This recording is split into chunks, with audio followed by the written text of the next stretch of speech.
जी, नमस्कार भाई। Good morning, सत श्री अकाल। देखिए भाई, मैंने आपको साइंस चैप्टर नंबर 1 रासायनिक अभिक्रिया एवं समीकरण का 2 पार्ट अपलोड कर चुका हूँ। मैं तीसरा पार्ट अभी फिलहाल मैं पढ़ाने वाला हूँ। देखिए बाबू, पढ़ाई एक ऐसी ताकत है ना, जिसको ग्रहण करने के बाद आप अच्छे लोगों के साथ टकरा सकते हैं। तो मैं चाहता हूँ कि आप मन से पढ़ें। क्या पढ़ें? मन से पढ़ें और ईमानदारी से काम करें और अपने सपनों को पूरा करें। देखिए बाबू, जीवन जीना आम बात तो नहीं कह सकते हो, थोड़ा कठिन है।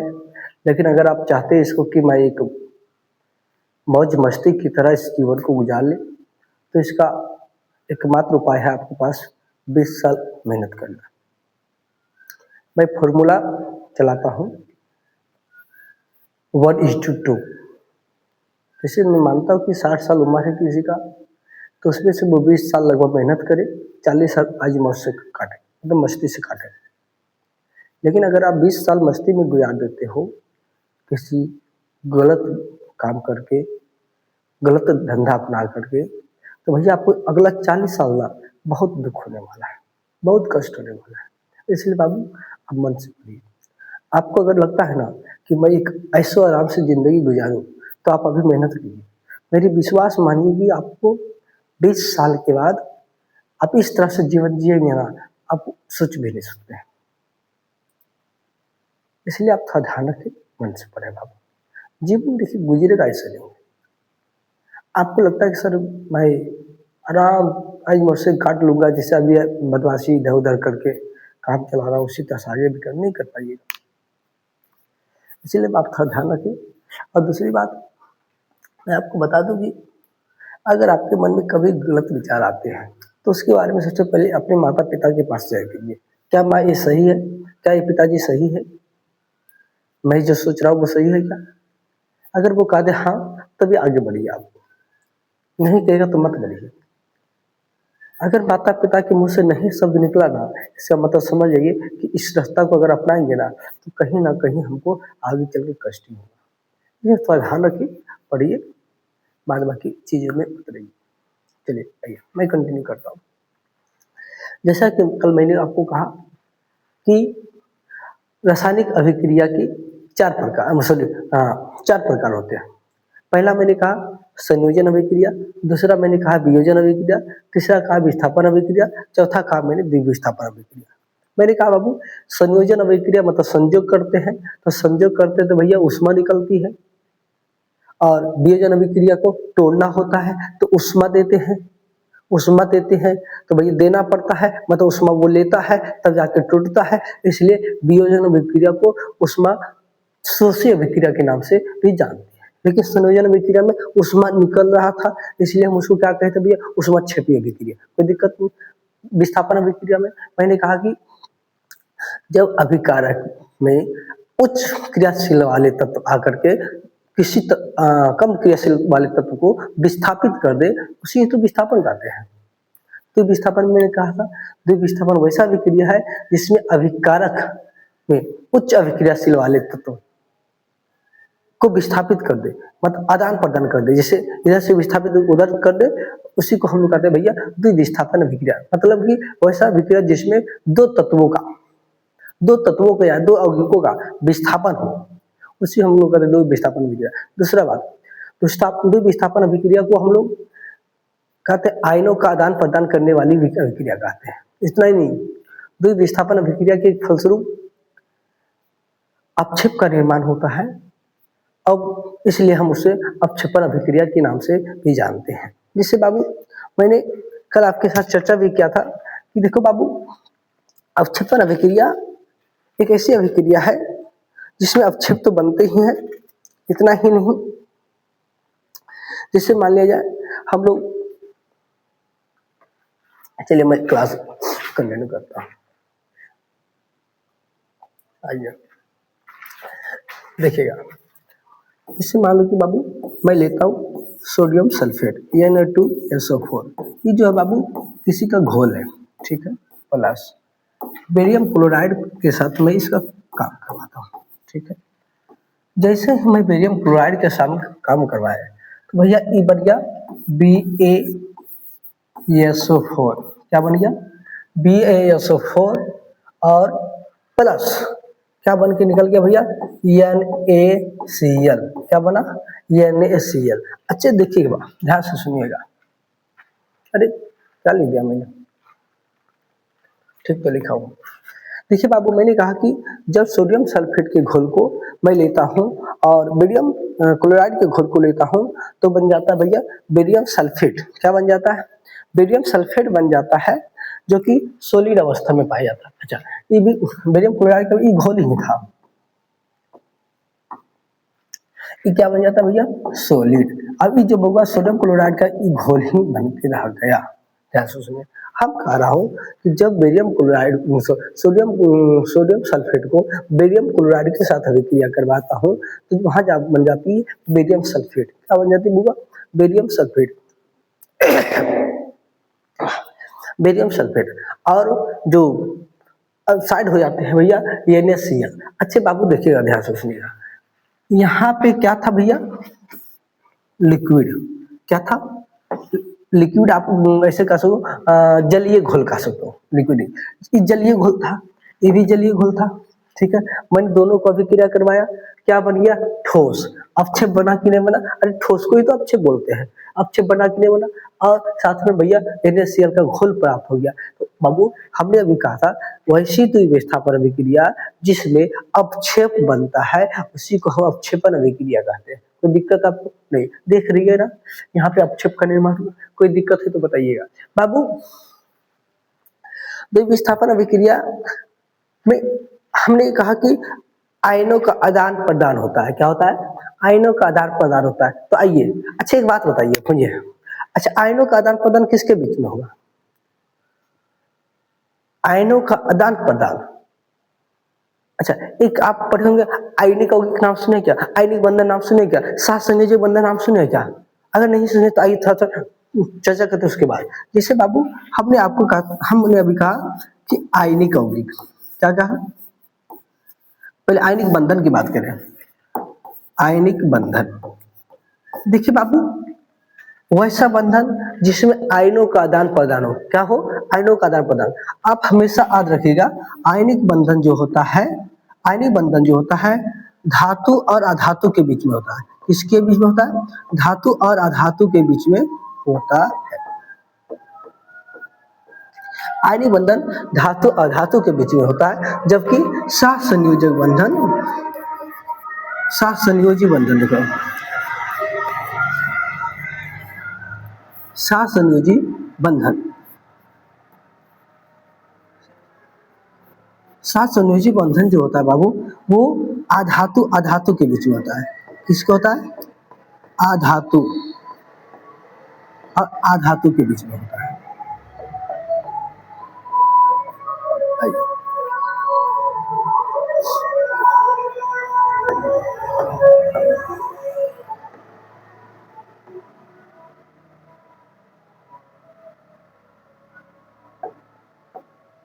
ठीक, हमने भी कहा आयनिक बंधन धातु अधातु के बीच में संपन्न होती है और सहसंयोजी बंधन अधातु अधातु के बीच संपन्न। अब कहिए सर आयनिक, बाबू आयन का आदान प्रदान, अच्छा आयन होगा किसके पास? धातु के पास। अब लेगा कौन?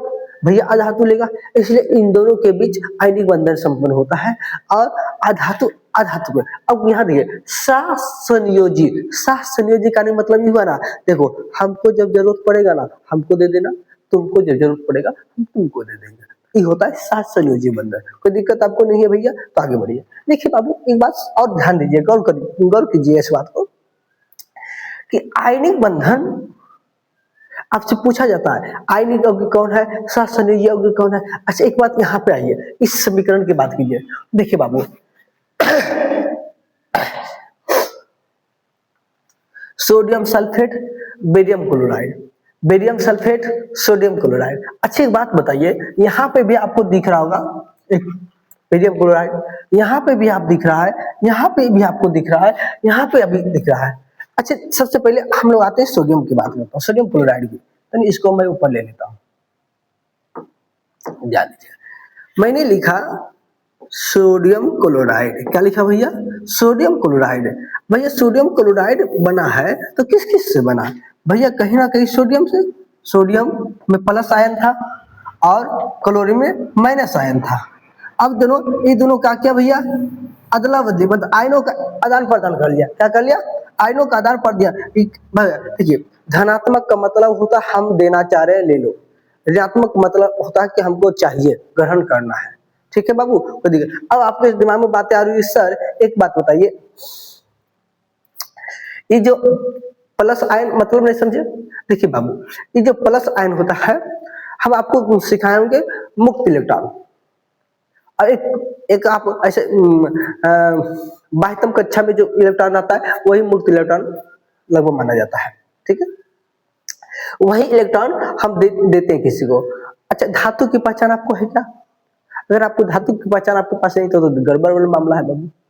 चलिए इतनी उसकी भी शॉर्ट ले लेते हैं, तब जाकर के आपको ज्यादा समझ में आएंगे। अच्छा, यहाँ पे समझ लिया, पहले सोडियम में प्लस आयन था, क्लोरीन में माइनस आयन था, दोनों अपने में एक्सचेंज कर लिया। मतलब कि क्या कर लिया? सॉरी, एक्सचेंज नहीं किया, ध्यान रखिएगा, एक्सचेंज नहीं भैया। सोडियम ने उसको दे दिया, मतलब आयनों को त्याग दिया, और क्लोरीन ने उसको ग्रहण कर लिया, तब जाकर के भैया क्या बन गया? Sodium chloride. क्या बन गया? Sodium chloride. आपको कोई दिक्कत है बताइएगा? नहीं। चलिए पहले यहाँ पर मैं बात कर लेता हूँ। देखिए बाबू, हमारे पृथ्वी पर लगभग, सुनिए, हमारे साइंस अभी तक 118 तत्वों को ज्ञात, बहुत सारे तत्व है, लेकिन फिलहाल हम लोग अभी 118 तत्वों को ही पढ़ते हैं। देखिए बाबू, 118 तत्वों में से कुछ धातु है, कुछ अधातु है, कुछ क्या बोलते हैं उसको, उपधातु है। देखिए बाबू, तत्व अभी फिलहाल 3 प्रकार के हैं। एक भैया धातु, पहला है धातु, दूसरा है बाबू अधातु,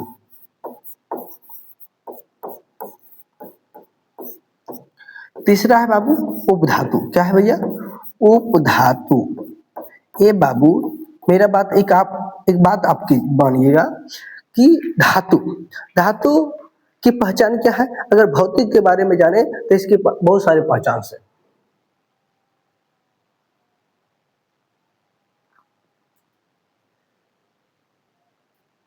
चलिए कंटिन्यू कीजिए। हमने कहा धातु के बारे में पहचान करें, भौतिक गुण। लेकिन अगर रासायनिक गुण की बात करें तो रासायनिक गुण में भैया, अगर किसी तत्व के बाह्यतम कक्षा में 1 इलेक्ट्रॉन या तो 2 इलेक्ट्रॉन या तो 3 इलेक्ट्रॉन है तो उससे हम धातु कहेंगे। रासायनिक रूप से बात कर रहा हूं। और अधातु, अगर किसी बाह्यतम कक्षा में 5 इलेक्ट्रॉन है, 6 इलेक्ट्रॉन है, 7 इलेक्ट्रॉन है, तो उसे भैया हम लोग अधातु के नाम से जानते हैं। अगर किसी तत्व में इलेक्ट्रॉन की बाह्यतम कक्षा में 4 इलेक्ट्रॉन है तो हम लोग उसको उपधातु कहते हैं, क्योंकि एक तो छूट गया है, एक छूटा नहीं है, वो हमने जानबूझकर छोड़ा है। इसको हम लोग कहते हैं निष्क्रिय। क्या कहते हैं भैया? निष्क्रिय तत्व। तो बाबू, जिसके बाह्यतम कक्षा में 8 इलेक्ट्रॉन होते हैं उसे निष्क्रिय हम लोग कहते हैं, या तो अक्रिय कहते हैं। जैसे आपको पता हो, अक्रिय गैसों की संख्या 6 है, helium, neon, argon, krypton, xenon, radon. 6 को 6 याद रखिएगा। आपसे पूछी भी आती है, बताइए अक्रिय गैसों की संख्या कितनी है? बहुत। देखो बाबू, आपका एग्जाम, मैं बार बार कहता हूँ कि मैट्रिक का एग्जाम बहुत निर्मल एग्जाम होती है, बस होती है कि आपको पढ़ने को आवश्यकता है। ये आप लोग क्या करते हैं ना, साल भर टाइम पास करते हैं, इसके चक्कर में, उसके चक्कर में, इधर उधर मोबाइल के चक्कर में आप टाइम पास कर लेते हैं। अंततः अरे बहुत बड़ी भारी एग्जाम होता है भैया। अरे बाबू, आप पढ़ोगे नहीं, उसके बाद आप अपने आप रिजल्ट हो जाएगी, अपने आप अच्छा नंबर ले आओगे। ऐसा कुछ नहीं होता। बिना मेहनत के इस पृथ्वी पर कोई वैसा काम नहीं है बाबू कि जो संपन्न हो सके। चाहे मैं टीचर हूँ तो क्या मैं बिना मेहनत किए इस लेवल में आपके पास आ पाता हूँ? इस कैमरा के पीछे कितनी मेहनत है आप शायद नहीं सोचते हैं, बहुत सारी मेहनत करनी पड़ती है, पीपीटी है, बहुत सारे मामला है, डिजाइन वगैरह, थंबनेल वगैरह, बहुत सारे मामला होते हैं, कहीं ना कहीं हमें भी इसको मेहनत करना पड़ता है, तब जाकर के मैं आपके सामने वीडियो ला पाता हूँ। तो कोई वैसा काम नहीं बाबू जिसमें मेहनत नहीं है, सब में मेहनत है। चलिए आगे कंटिन्यू करता हूँ। ये बात आपको समझ में आ गया? चलिए, कोई दिक्कत आपको नहीं। अब हम लोग आगे बढ़ जा रहे हैं। देखिए बाबू, एक अभिक्रिया हम लोग पढ़ेंगे, उपचयन अपचयन। क्या पढ़ेंगे? उपचयन और अपचयन। आइएगा, उपचयन अपचयन।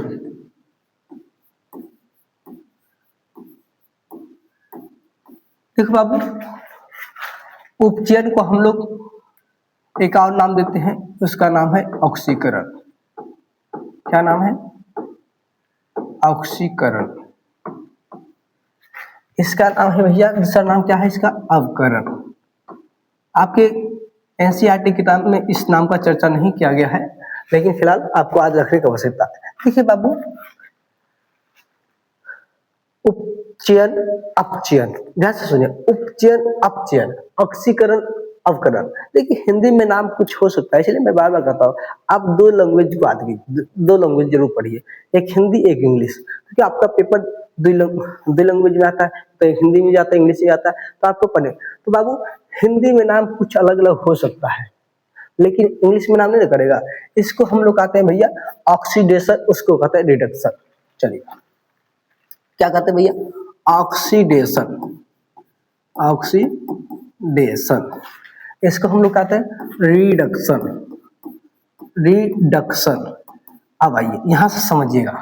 देखिए बाबू, ऑक्सीडेशन, ध्यान से सुनिएगा, ऑक्सीडेशन मतलब कि भैया ऑक्सीजन का जुड़ना, ऑक्सीजन का जुड़ना, ऑक्सीजन का जुड़ना उपचयन कहलाता है, ऑक्सीडेशन कहलाता है।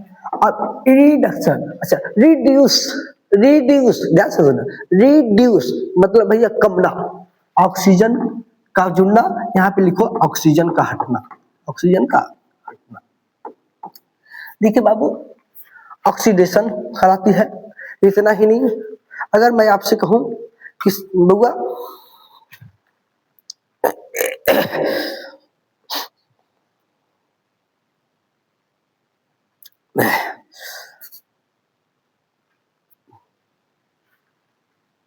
देखिए बाबू, हमने कहा कि ऑक्सीजन का जुड़ना और ऑक्सीजन का हटना, ऑक्सीजन का जुड़ना उपचयन कहलाता है और ऑक्सीजन का हटना अपचयन कहलाता है।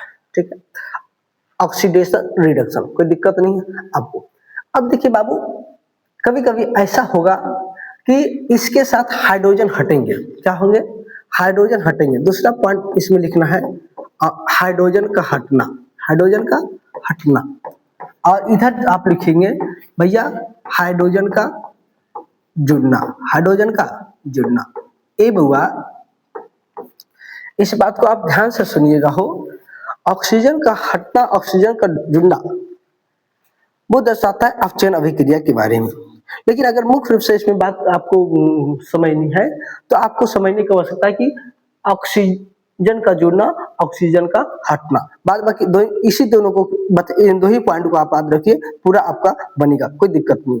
अच्छा, एक बात मैं आपको बता देता हूं कि जब किसी यौगिक के साथ एक तत्व हटेगा तो दूसरा जुटेगा।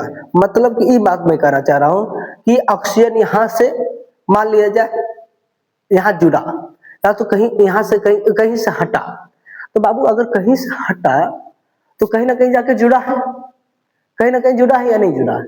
बिल्कुल जुड़ा है। तो वही मैं बताना चाह रहा हूं कि ऑक्सीडेशन और रिडक्शन, आप उपचयन, ध्यान से उपचयन अपचयन, उपचयन अपचयन दोनों क्रिया साथ साथ होती है, इसलिए हम उससे कहते हैं रेडॉक्स अभिक्रिया। कौन सा अभिक्रिया? रेडॉक्स अभिक्रिया। हमने कहा कि उपचयन अपचयन दोनों क्रिया साथ साथ होती है, इसलिए उसे कहा जाता है रेडॉक्स अभिक्रिया। क्या कहा जाता है? रेडॉक्स अभिक्रिया। ठीक है, देखिए बाबू, हमने कहा कि रेडॉक्स अभिक्रिया के बारे में अगर जानना चाहते हो तो जैसे मैं आपसे कहूं कि मान लिया जाए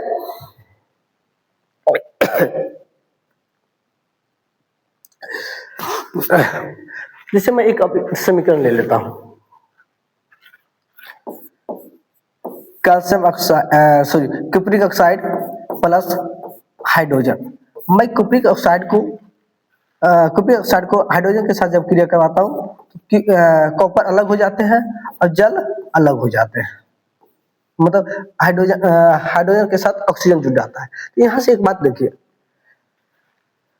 बाबू, कॉपरिक ऑक्साइड से मतलब कॉपर से ऑक्सीजन हट गया, ऑक्सीजन हटा तो यहाँ पे आप कहिएगा कि भैया कॉपर का अपचयन हुआ है। अच्छा, अपचयन किसका हुआ है? अपचयन हो गया किसका? कॉपर का। लेकिन उपचयन किसका हुआ? उपचयन किसका होगा भैया? उपचयन मतलब किसके साथ जुड़ा? हाइड्रोजन का।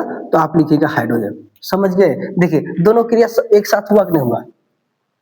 अपचयन भी हुआ, उपचयन भी हुआ, इसलिए हम इसको कहते हैं रेडॉक्स अभिक्रिया। क्या कहते हैं भैया? रेडॉक्स अभिक्रिया। कोई दिक्कत आपको नहीं है तो मैं आगे बढ़ रहा हूं। चलिए देखिए बाबू, और मैं आपसे बात करना चाहूंगा कि हमारे जीवन में रेडॉक्स अभिक्रिया का क्या प्रभाव पड़ता है।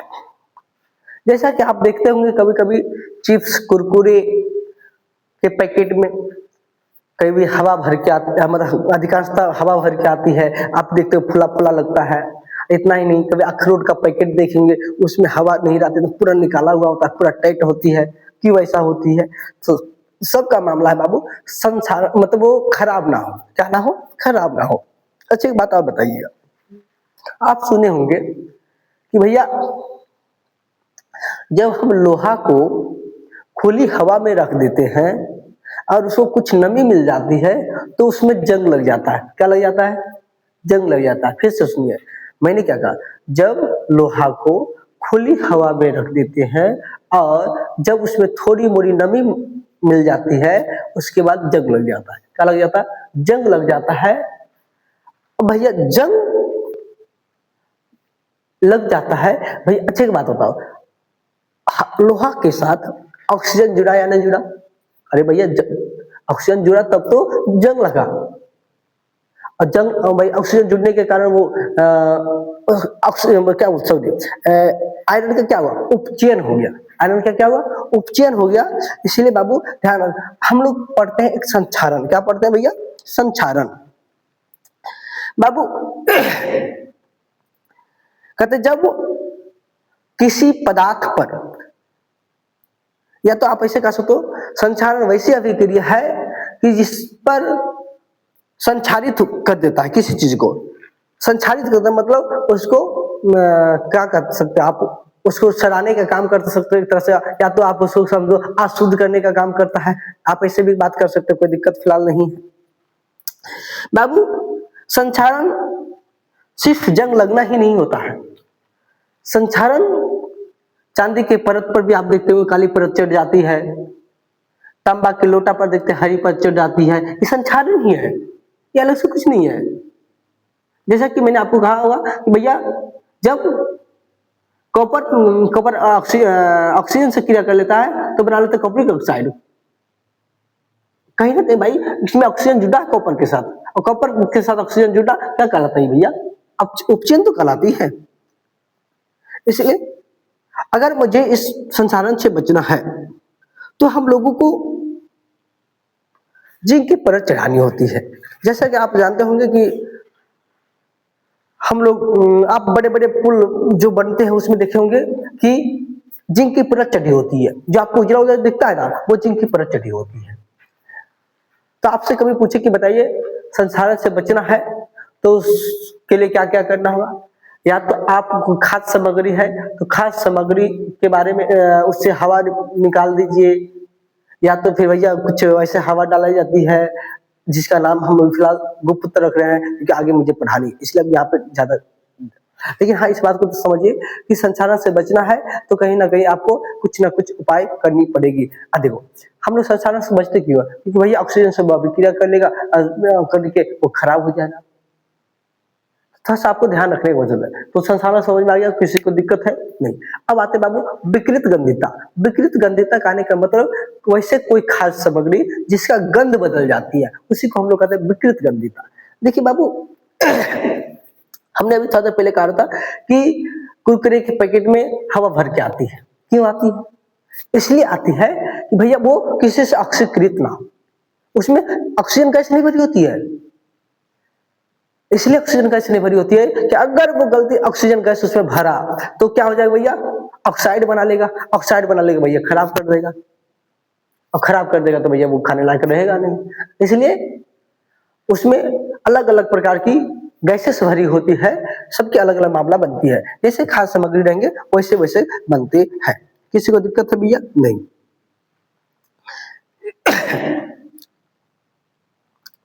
देखिए बाबू, अगर मैं कहूं आपसे कि सर मुझे कुछ तैलीय खाद्य पदार्थ है, वसायुक्त खाद्य पदार्थ है, तो उसको हमको विकृत गंधिता होने से रोकना है, तो क्या करेंगे? तो वैसे वैसे गैस को उसमें डालेंगे जो कम सक्रिय रहता है। भाई ऑक्सीजन इतना सक्रिय, बहुत बहुत भारी बात सक्रिय होता है, इतनी अधिक सक्रिय है कि आप सोच नहीं सकते। किसी के साथ भी जाकर सट के भैया वो ऑक्साइड बना लेता है, इसलिए ऑक्सीजन नहीं डाला जाता है। तो आपको इतना ध्यान देने की आवश्यकता है। देखिए बाबू, एक बार हम पूरा आपको रिवाइज कर देता हूं। चलिए, मेरा चैप्टर अब आपका एंड हो गया। अब आइएगा ध्यान से। देखिए, मैं शुरू कहां से किया था उसको आपको मैं दिखा देता हूं। चलिए, मैंने यहां से आपको शुरू किया था। एक बार शॉर्ट रिवीजन कर लेता हूं। मैंने कहा कि रासायनिक अभिक्रिया क्या है, समीकरण क्या है। तो मैंने कहा भैया सबसे पहले संरचना परिवर्तन, मैंने परिवर्तन समझा, रासायनिक परिवर्तन, भौतिक परिवर्तन। मैंने कहा भैया वैसा परिवर्तन जिसमें एक रूप से दूसरे रूप में परिवर्तित होने के बाद पुनः वापस इस रूप में नहीं आता है, उसे हम लोग रासायनिक परिवर्तन कहते हैं। भौतिक परिवर्तन वैसा परिवर्तन जिसमें परिवर्तित होने के बाद पुनः अपने रूप में वापस आ जाए। भैया मोमबत्ती का पिघलना, बर्फ का पिघलना, सबका सब। अब देखिए बाबू, यहाँ पे एक बात और सिखा देते हैं। रासायनिक अभिक्रिया, रासायनिक परिवर्तन, भौतिक परिवर्तन। देखिए बाबू, यहाँ पे दो अभिक्रिया पड़ता है, एक उत्क्रमणीय अभिक्रिया और अनुत्क्रमणीय अभिक्रिया। उत्क्रमणीय कहने का मतलब है कि इस अवस्था जाने के बाद फिर इस अवस्था में आ जाए, उसी को हम लोग कहते हैं उत्क्रमणीय अभिक्रिया। क्या कहते हैं? उत्क्रमणीय अभिक्रिया। इसको आप कह सकते हो उत्क्रमणीय अभिक्रिया। उत्क्रमणीय अभिक्रिया के नाम से आप इसको जान सकते हो, कोई दिक्कत भैया नहीं। अब एक अवस्था से दूसरी अवस्था में नहीं आता है, तो इसको हम कहेंगे भैया अनुत्क्रमणीय। क्या कहेंगे? अनुत्क्रमणीय।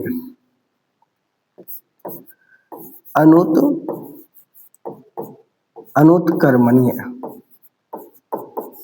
अनुत्क्रमणीय अभिक्रिया इसको कहेंगे, कोई दिक्कत नहीं है। चलिए आगे मैं बढ़ता हूं। देखिए, आगे मैंने चर्चा किया था पदार्थ की अवस्था के बारे में। मैंने कहा कि भैया पदार्थ की अवस्था मुख्य रूप से 3 होते हैं, ठोस, द्रव, गैस। लेकिन इसी में कुछ परिवर्तन करके हम 2 अवस्था और प्राप्त करते हैं, एक प्लाज्मा, एक बीईसी, बोस-आइंस्टीन कंडेंसेट। देखिए बाबू, मैंने आपको दिखाया था कि ठोस के कण सटे सटे होते हैं, इसलिए इसका घनत्व भी ज्यादा होता है। द्रव के कण हल्का हटे हटे होते हैं, गैस का कण और ज्यादा हटे हटे होते हैं।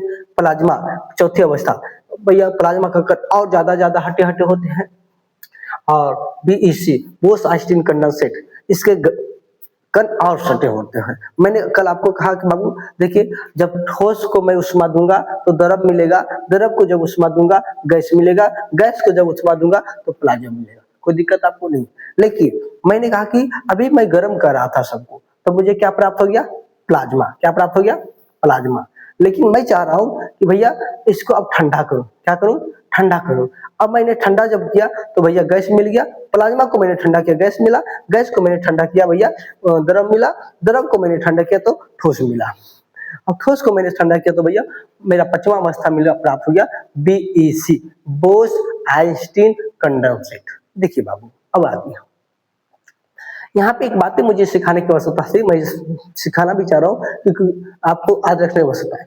आप यहीं से तुलना खुद कीजिएगा कि अगर मैं कहूँ कि सबसे, अगर इन तीनों की बात करो, ठोस, द्रव, गैस की बात करें, इन तीनों में बात करें तो सबसे ज्यादा घनत्व किसका होगा?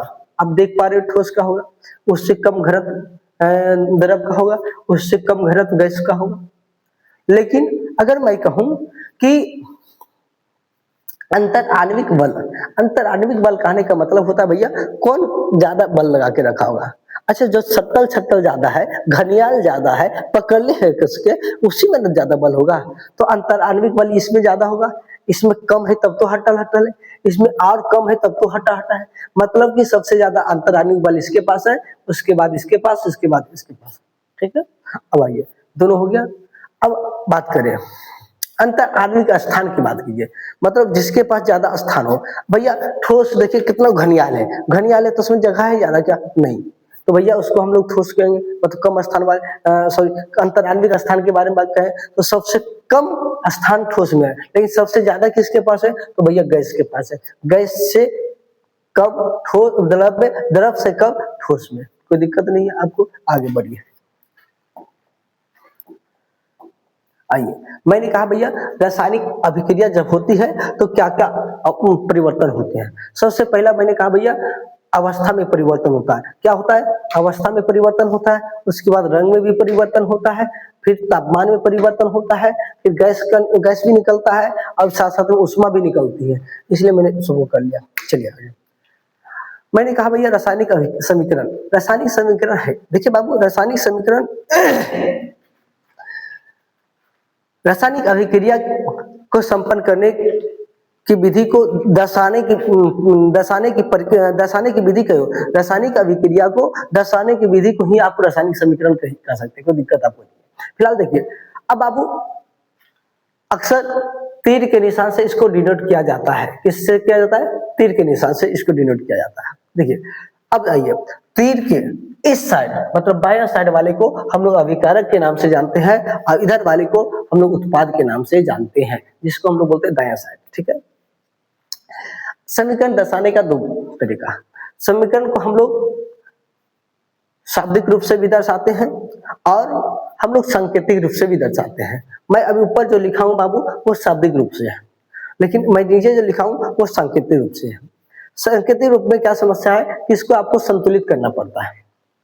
अगर आप ऐसे लिख दीजिएगा तो भैया संतुलित नहीं रहता है, और संतुलित नहीं रहता है ना तो समस्या क्या कि क्या बोलते हैं, द्रव्यमान संरक्षण के नियम पालन नहीं करता है, और नहीं करता तो दिक्कत वाली बात है।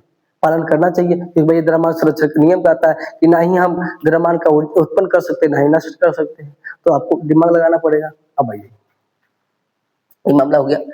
अब आइए, हमने कहा कि जब कोई समीकरण, रासायनिक समीकरण संतुलित नहीं रहता है तो उसे हम कंकाली समीकरण के नाम से जानते हैं, जैसा कि आप यहाँ देख रहे होंगे। ठीक है, संतुलित समीकरण। आइए, अब देखिए बाबू, यहाँ पे हमने आपको सिखाया कि कैसे संतुलित करना है। देखो बाबू, संतुलित करने के लिए कोई अलग से कोई फॉर्मूला नहीं है, बस आपका दिमाग पे डिपेंड करता है कि मैं इसको संतुलित कैसे कर पाऊंगा। आपको अंजादा मतलब अंजादा नहीं, आपको सेटिंग करना पड़ेगा कि भैया यहाँ पे कितना है, यहाँ पे कितना है, तब जाकर के आपकी संतुलित हो पाएगी। थोड़ा सा समय लगेगा, जब पहली बार आप बनाएंगे तो थोड़ा सा समय लगेगा, लेकिन कोई बात नहीं, आप बनाने की कोशिश करें। बाबू, इसमें हम लोग दोनों को काउंट करते हैं, इधर कितना है, इधर कितना है, तब जाकर के हम सेटिंग करते हैं। इसलिए हम इसे संतुलित करने की विधि को हम लोग कहते हैं हीट एंड ट्रायल विधि। हीट एंड ट्रायल विधि। चलिए देखिए बाबू, हम यहाँ बात करें, हमने मैग्नीशियम को ऑक्सीजन के साथ जब क्रिया करवाया तो बना मैग्नीशियम ऑक्साइड। क्या बन गया? Magnesium oxide. देखिए बाबू, ऑक्सीजन यहाँ 2 था, ऑक्सीजन वहां 1 है, तो भैया दिक्कत वाली बात थी। तो भैया हमने क्या किया, यहाँ पे 2 लगाया। ठीक है, तो यहाँ पे मैग्नीशियम 2 हो गया, तो यहाँ पे 2 लगाना पड़ा। चलिए, अब हमने कहा कि भैया द्रव्यमान संरक्षण का नियम पालन करना चाहिए। देखो मैंने लगा दिया, दोनों तो पालन भी कर लिया, कोई दिक्कत मैं समझा चुका हूँ। चलिए आ गया। अब आइए भैया, हमने यहाँ भी करके आपको दिखा दिया कि जब आयरन को जल के साथ अभिक्रिया करवाते हैं, मतलब वो नमी वाली जल की बात, ऐसे आप कहो नमी जल की नहीं कह सकते, यहाँ पे जल घोल द्रव के रूप में नहीं है, यहाँ जल वो नमी की बात कर रहा है। ठीक है, जब आयरन को नमी मिल जाती है तो भैया मिलकर के क्या बना लेती है भैया, ध्यान से देखिए, या फिर 3 और 4 मतलब H2 तो भैया वो जो आते हाइड्रोजन गैस बन के उड़ जाती है। चलिए आगे। अब आइए भैया, हमने पढ़ाया आपको रासायनिक अभिक्रिया के प्रकार। हमने कहा कि रासायनिक अभिक्रिया के 4 प्रकार है। एक संयोजन अभिक्रिया, संयोजन अभिक्रिया को हम लोग ऊष्माक्षेपीय अभिक्रिया भी जानते हैं।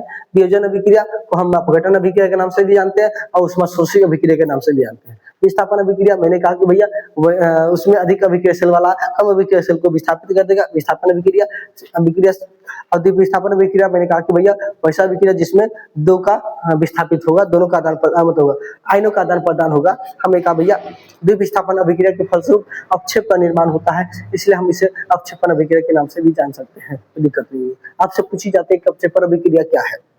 चलिए, अब मैं पढ़ा हुआ वो संयोजन अभिक्रिया, मैंने कहा कि भैया संयोग करेगा। संयोग मतलब जुड़ना होता है। जब दो या दो से अधिक तत्व या यौगिक मिलकर के एक नया उत्पाद बनाती है तो भैया वो हम लोग कहते हैं संयोजन अभिक्रिया कहते हैं, जैसा कि आप देख पा रहे होंगे। चलिए, वियोजन अभिक्रिया, मैंने कहा भैया वियोजन अभिक्रिया वैसी अभिक्रिया जिसमें एक अभिकारक को उष्मा देकर के, प्रकाश देकर के, विद्युत देकर के जब हम उसको कई भागों में तोड़ते हैं, मतलब तोड़ते हैं, उसी को हम लोग कहते हैं वियोजन अभिक्रिया। तो देखिए यहाँ पे उष्मा देकर के तोड़ेंगे, उसमें वियोजन अभिक्रिया। अगर इलेक्ट्रिक देंगे तो अपघटन अभिक्रिया। अब भैया अगर प्रकाश देकर करते हैं तो प्रकाशीय अपघटन अभिक्रिया। जैसा कि मैंने कहा था सिल्वर ब्रोमाइड, सिल्वर क्लोराइड के बारे में मैंने कहा था। चलिए, अब देखिए सिल्वर क्लोराइड देख रहे हैं, सिल्वर ब्रोमाइड। चलिए आ गया। हमने कहा विस्थापन अभिक्रिया। विस्थापन अभिक्रिया मैंने कहा भैया विस्थापित कर देगा। देखिए वहां पे भैया कॉपर सल्फेट के साथ कॉपर सल्फेट में कॉपर को अलग कर दिया, अब आयरन सल्फेट बना लिया। चलिए आ गया। अच्छा, खत्म हो गया बाबू, आपकी क्लास जितनी भी थी मैंने कंप्लीट कर लिया, कोई दिक्कत आपको नहीं है। चलिए,